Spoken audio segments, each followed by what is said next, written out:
नमस्कार. आपल्या सगळ्यांचे सोशल महाराष्ट्र न्यूज चॅनलमध्ये हार्दिक स्वागत. चला वळूया तर एका नवीन बातमीकडे. आजची बातमी.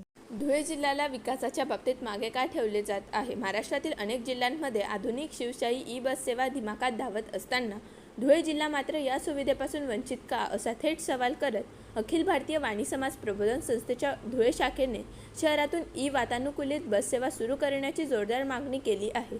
धुळे हे जिल्ह्याचे प्रमुख ठिकाण असून अनेक राष्ट्रीय महामार्गांचे केंद्र असल्याने येथून छत्रपती संभाजीनगर, नाशिक, जळगाव, पुणे आणि मुंबई यांसारख्या मोठ्या शहरांकडे जाणाऱ्या प्रवाशांची प्रचंड वर्दळ असते. हाच मुद्दा लक्षात घेऊन संस्थेचे शहराध्यक्ष मोहन येवले यांच्या नेतृत्वाखाली शिष्टमंडळाने राज्य परिवहन महामंडळाचे विभागीय अधिकारी प्रवीण पाटील आणि सहाय्यक वाहतूक अधीक्षक संजय अवस्थी यांची भेट घेऊन आपल्या मागणीचे सविस्तर निवेदन सादर केले.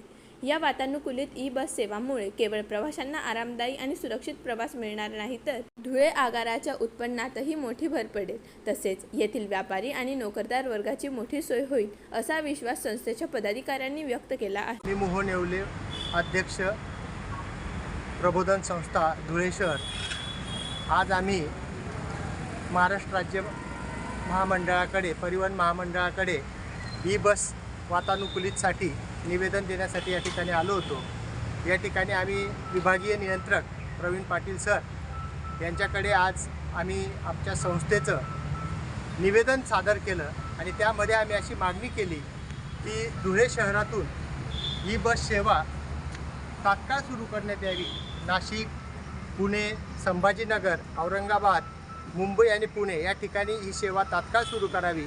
यासाठी येणाऱ्या अडचणींवर आपण तात्काळ मार्ग काढावा आणि त्वरित ही बस सेवा सुरू करावी, अशी मागणी आम्ही प्रबोधन संस्थेच्या वतीनं या ठिकाणी केली.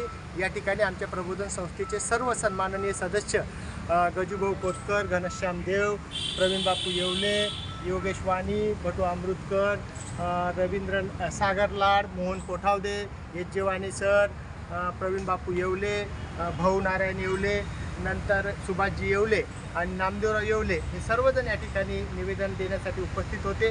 आणि या ठिकाणी आम्हाला महामंडळाने आश्वासित केलं की हे काम प्रगतीपथावर चालू आहे, लवकरच या संदर्भात पुढील कारवाई करण्यात येईल, असं त्यांनी आम्हाला आश्वासित केलं. धन्यवाद. बातमी आवडल्यास चॅनलला लाईक व सबस्क्राईब करा व दररोज अशा नवनवीन बातम्या पाहण्यासाठी चॅनलला फॉलो करा. धन्यवाद.